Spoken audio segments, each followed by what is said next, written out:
Welcome back to Chit Chats with Charity. My name is Charity Bell, like love and giving, and I do both. So if you haven't already, go ahead and grab your tea, grab your coffee, and if you're vegan, grab your water because I don't discriminate. And for today's video, you're gonna want to grab your drink because we're doing a sit down, get to know me tag. I asked you guys so many months ago to ask me questions, and I told y'all to ask me some deep questions. The whole purpose of having a chit chat with Charity is so that it really feels like we're having an engaging conversation. And you guys really took this challenge and asked me some thought-provoking questions. So without further ado, I'm gonna go ahead and get right into it. The first question is from Tyrone_Sadlers. Your question is, what has your walk with God look like in a nutshell since it started till now at SU? I remember when I was 14 years old is when I first accepted Christ, and I remember like for the first year I was like, how do I even know I'm saved? Like, I kid you not, I thought it was supposed to be this radical change because of scriptures like you'll be a new creation. I really thought God was gonna come down and it's gonna be like this Shrek and Fiona moment where I'm like turning into this like whole new person. And that's really just not how it is. It's ever developing, ever growing, ever changing. And so I feel like that's kind of what it is. It's on this continuous growth. There are some highs, there are some lows, but I would say I'm not stagnant right now. I'm not where I started and I'm not where I want to be, but I'm in this process of growing. The next question is from Jamise_. It says, if you had any dream job in the world, what would it be? And it is exactly what I'm doing now. I am a journalist, a multimedia journalist for WGEM, and I absolutely love it. This question was asked before I graduated. I went out on a whim, applied for a job in a whole different state, and I ended up getting it. Glory to God. And now that's what I'm doing. I get out every day to go and tell somebody's story in the community, and I absolutely love it. The next question by Kstar0813. Shout out to Caitlin, you're so amazing. Also, congratulations on your graduation. You asked, what makes you so passionate about inspiring others? And honestly, I don't know where it started. I just remember being a kid and talking so doggone much that I realized there'd be certain things that I did naturally that people would be like, oh my gosh, you don't know how much I needed to hear that, or you don't know how much that meant to me. And just to kind of see how me treating them or me doing what I already do impacted them, it kind of like put a hunger in me to want to do it more, if that makes sense. So like for instance, if I ate lunch with someone that any other person would just walk by and ignore, not just to eat lunch with them because everyone else is ignoring them, no, but to eat lunch with them because I genuinely want to get to know them. Or just saying hi to a random person, just being kind, just to be kind. I've seen it impact people, and then just their reaction impacts me, and it's kind of like this cycle, and it's contagious. And I feel like that's kind of where the heart behind it came from. It's just that like doing simple things like being nice to people can change someone's life, can stop someone from committing suicide. A lot of times suicide rates and things of that nature come from people being constantly mistreated.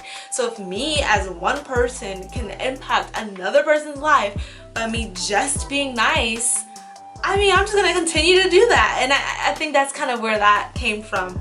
The next question is from _Stephanie Cam, and she says, tips on how to motivate yourself to keep going after a failure or disappointment in life. So I'm gonna try to make this quick because I could say so much on this, but I'm going to share a story. So back when I first came to Southeastern University in 2017, we had this show called Raw TV. It no longer exists, but it's a show that we had that would talk about like the taboo topics in the Christian community. Like pornography addictions, drug and alcohol abuse, abusive relationships, how to bounce back from like a loss, things like that. My first semester I volunteered and I did something called CCU, which is literally just controlling the lights that shines through the camera. I wanted to move into like being in front of the camera, and so I applied and auditioned, and I didn't get the role that I desired. But in that season, of me watching me just literally controlling the lights. And then I think right after that I moved up to like a floor director, where it's like I'm showing them the hand cues to let them know when to start talking, when to stop talking, when to tell the audience to clap. And that season I knew that that's not necessarily where I wanted to be, but I knew that I could be grateful in it because I was able to watch the people that I wanted to be sitting next to. I could have taken that moment of not getting that position as, oh my gosh, I failed, I quit, I don't want to be a part of this. But no, I flipped my perspective and said, this can be as much of a blessing as if I would have gotten the position. What do I need to learn and prepare for now in this season that will help me get to where I want to go? And so I switched my perspective, and instead of looking at that no as a failure, I took it and was like, we're gonna build on this. And then not only did I get to become a panelist, but I did it for 2 years. I did it on Raw TV, and then I went on and did it for Torch. So, and they both were completely different shows, but they absolutely both helped bear their fruit to get to me that got me where I am today. And so I feel like if you change your perspective on what failure is and look at those no's in life, those moments of discouragement, and say, hey, no, I'm not gonna quit because I've been told no. I'm just gonna push even harder and use that no to help me get to the yes that I want to achieve. The next question is from Deck of Cards _98. You said, what things or life events have made you the woman that you are today? And I think it kind of goes hand in hand with Stephanie's question, is those hard moments in life. Especially as a Christian, I feel like sometimes people expect life to be peaches and creams once you accept Christ, and I feel like it only got harder. I created a whole jar. I created this jar last year, and in this jar are different things that I prayed about. Some of them have yet to be answered, but a lot of the things that are written in this jar have been answered, and I wrote the dates on them when they got answered. And what I'm sharing this to say, I think it's those moments in life where it feels like I literally cannot hold on any longer, and then we still choose to hold on, and then we see God's fruitfulness come through. Even if God never does it, it's like knowing that I still had the faith that He would. And I think that's kind of what's molding me into the woman that I am today. The next question is, disregarding money status, what is something positive you would like to do for the world? Honestly, being kind. When you think about it, people usually remember how you make them feel. How you treat people will stand a testament to really who you are. And I feel like that is something that I could do for this world, is simply go out, love people, be kind. You know what? Every single person today walked right past me. No one ever stopped to genuinely get an answer for how I'm doing. I said I'm fine, but I'm really not fine. But you know what? Charity actually sat there and actually got to really know who I was, how I felt, and she made me feel better. Like, that's what I want people to say about me. And so I feel like that is something that I could do one person at a time, one day at a time. The next question is from Lil Nix _. How do you fight insecurity? For me, honestly, I think the biggest thing for me was to realize that I had it. Because there are a lot of times I'm like, I'm confident, I don't got a low self-esteem, like what? But there was a season in my life where I really was insecure.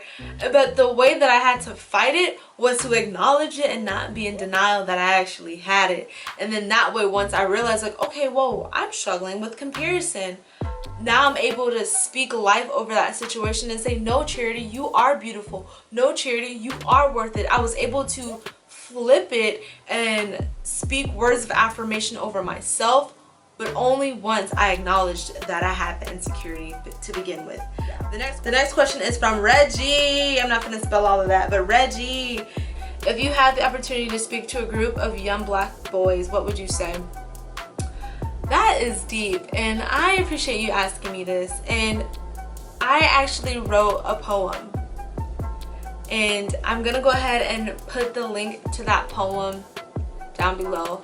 But I do encourage every black boy that no matter how much this world may try to like stuff your mouth with gauze, may try to shut you up, You have a purpose. You are needed. You are loved. Your Black sisters are supporting you even when no one else supports you. I love you.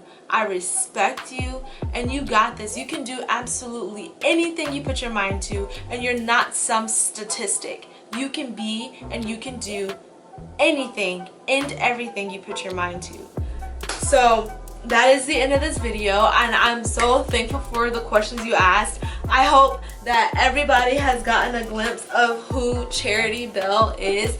And yes, I know this video is long, but I wanted to give you guys some concrete. I didn't want to just get on here and tell you what my favorite number, my favorite color was. Like, no, I wanted y'all to really get to know me, and the questions that you've asked allow me to be able to do just that. So again, this is Chit Chats with Charity for a reason, because I want this to be a discussion. So now that you guys have asked me questions, it is my turn to ask you, because this is a two-way chit chat. So the first question I have for you is, what's something that has been able to help you get through this quarantine? And the follow-up question to that is, what are some of those good things that are happening even in the midst of this chaos? Again, go ahead and put these answers in the comment section, and I want to see a discussion. Like, again, this is Chit Chats with Charity. I don't want it to just be me talking. I want to hear your answers as well. So if you really enjoy me talking and blabbing on about who I am and allowing you to get to know me,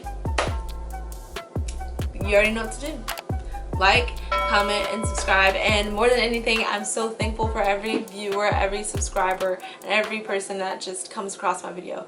I'm so thankful for you. All right, peace.